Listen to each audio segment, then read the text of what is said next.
নমস্কার বন্ধুরা, আমি তিয়াস। আমার চ্যানেলে আপনাদের সকলকে আরও একবার স্বাগত জানাই। আজকে যে গল্পটি শোনাবো সেটা বিশেষত আমার ক্ষুদে শ্রোতা বন্ধুদের জন্য।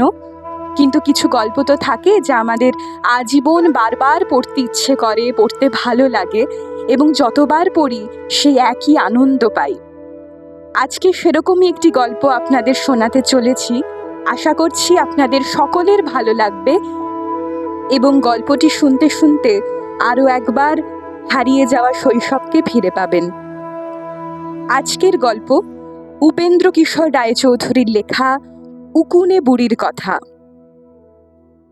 এক যে ছিল উকুনে বুড়ি, তার মাথায় বড্ড ভয়ানক উকুন ছিল। সে যখন তার বুড়োকে ভাত খেতে দিতে যেত তখন ঝরঝর করে সেই উকুন বুড়োর পাতে পড়ত। তাইতে সে একদিন রেগে গিয়ে ঠাঁই করে বুড়িকে ঠ্যাঙার বাড়ি মারলে। তখন বুড়ি ভাতের হাঁড়ি আছড়ে গুঁড়ো করে রাগের ভরে সেই যে নদীর ধার দিয়ে চলে গেল, আর তাকে বুড়ো ডেকে ফিরাতে পারলে না। নদীর ধারে এক বক বসেছিল। সে উকুনে বুড়িকে দেখে বললে, উকুনে বুড়ি, যাস কোথা? উকুনে বুড়ি বললে, স্বামী মারলে রাগে তাই ঘর গেরস্তি ফেলে যাই। বক বললে, তোর স্বামী মারলে কেন? কি হয়েছে? উকুনে বুড়ি বললে, আমার মাথা থেকে তার পাতে উকুন পড়েছিল। বক বললে, কেন? উকুন তো বেশ লাগে, তার জন্য মারলে কেন? তুই আমার বাড়ি চল, শুনেছি তুই খুব ভালো রাঁধিস। তাইতে উকুনে বুড়ি বকের বাড়িতে রাঁধুনি হলো। তার রান্না বকের বেশ ভালো লাগতো, আর পাতে উকুন পড়লে তো সে খুব খুশি হতো। তখন একদিন হয়েছে কি, বক এনেছে একটা মস্ত শোল মাছ। এনে সে উকুনে বুড়িকে বললে, উকুনে বুড়ি, মাছটা বেশ করে রাঁধ। বলে সে আবার নদীর ধারে চলে গেল। উকুনে বুড়ি মাছ রাঁধতে লাগলো। রাঁধতে রাঁধতে বেচারা মাথা ঘুরে কখন যে কড়ার মধ্যে পড়ে গিয়েছে কেউ জানতে পারেনি। বক এসে দেখলে উকুনে বুড়ি পুড়ে মরে আছে। দেখে তার এমনি দুঃখ হলো যে সে নদীর ধারে গিয়ে মুখ ভার করে বসে রইল। 7 দিন কিছু খেলো না। নদী বললে, ভালো রে ভালো, 7 দিন ধরে এমন করে বসে আছে, খায়নি দায়নি, এর হলো কি? হ্যাঁ বক ভাই, তোর হয়েছে কি ভাই? বক বললে, আরে ভাই, সে কথা বলে কি হবে, আমার যা হবার তা হয়েছে। নদী বললে, ভাই, আমাকে বলতে হবে। বক বললে, যদি বলি তবে কিন্তু তোর সব জল ফেনা হয়ে যাবে।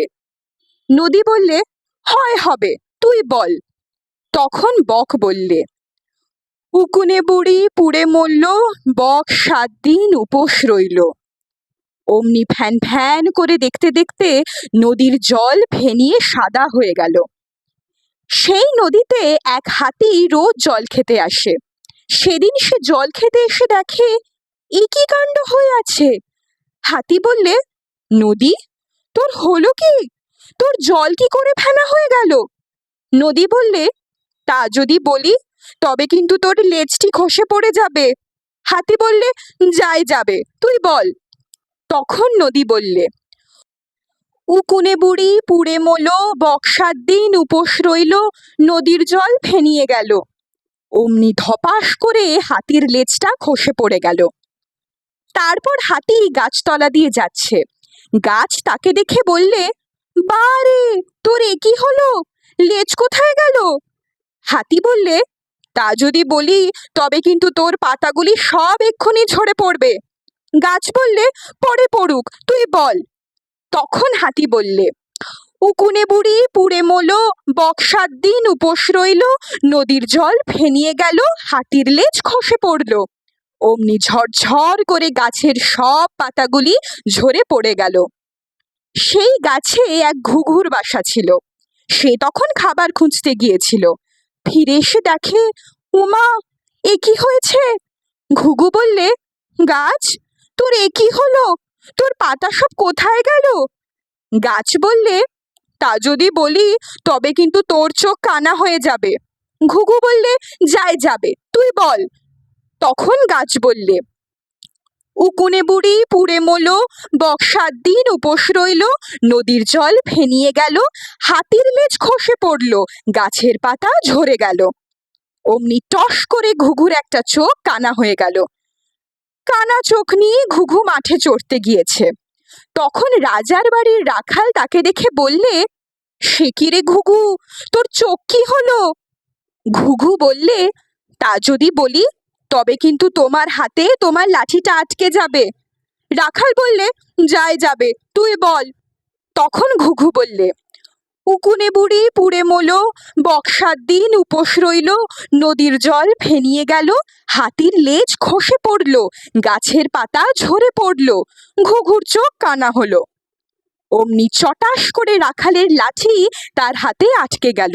সে কত হাত ঝাড়লে, কিছুতেই তাকে ফেলতে পারে না। যখন গরু নিয়ে সে রাজার বাড়িতে ফিরে এসেছে, তখন সে হাত ঝাড়ছে। রাজার বাড়ির দাসী ভাঙা কুলোয় করে ছাই ফেলতে যাচ্ছিল।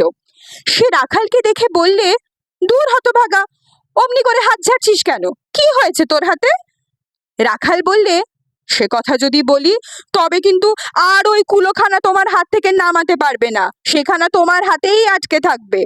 দাসী বললে, ইস, আচ্ছা থাকে থাকবে, তুই বল। তখন রাখাল বললে, উকুনে বুড়ি পুড়ে মলো, বক 7 দিন উপোস রইল, নদীর জল ফেনিয়ে গেল, হাতির লেজ খসে পড়লো, গাছের পাতা ঝরে পড়লো, ঘুঘুর চোখ কানা হলো, রাখালের হাতেই লাঠি আটকালো। অমনি দাসী, ও মা, এ কি গো, কি হবে গো, বলে কাঁদতে লাগলো। সে অনেক করেও কুলো হাত থেকে নামাতে পারলে না।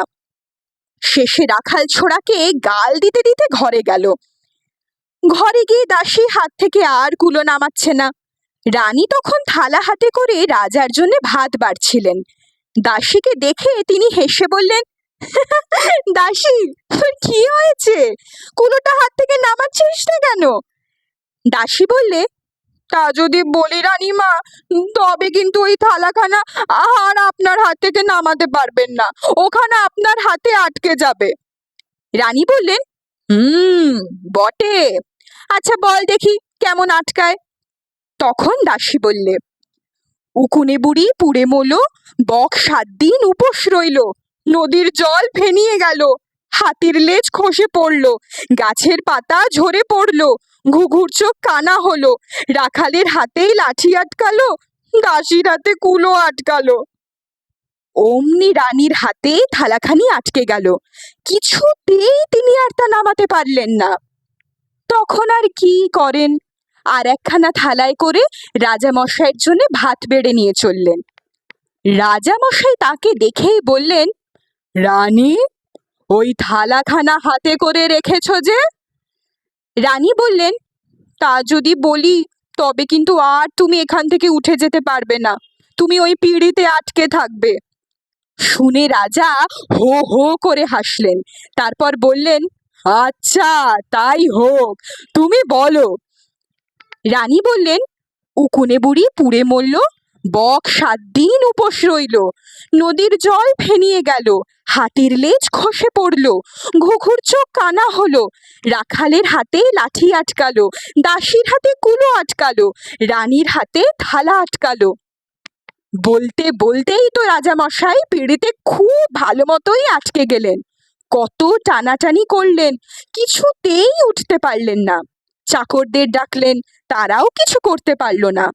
তখন সেই পিঁড়ি শুদ্ধ তাকে 4 জনে ধরাধরি করে এনে সভায় বসিয়ে দিলে। তা দেখে সভার লোকদের তো ভারী মুশকিলই হলো। তাদের ভয়ানক হাসি পাচ্ছে, তারা হাসি থামাতে পারছে না, হাসতেও পারছে না, পাছে রাজামশাই রাগ করেন। কেউ ভয় জিজ্ঞেস করতেও পারছে না রাজামশাইয়ের কি হয়েছে।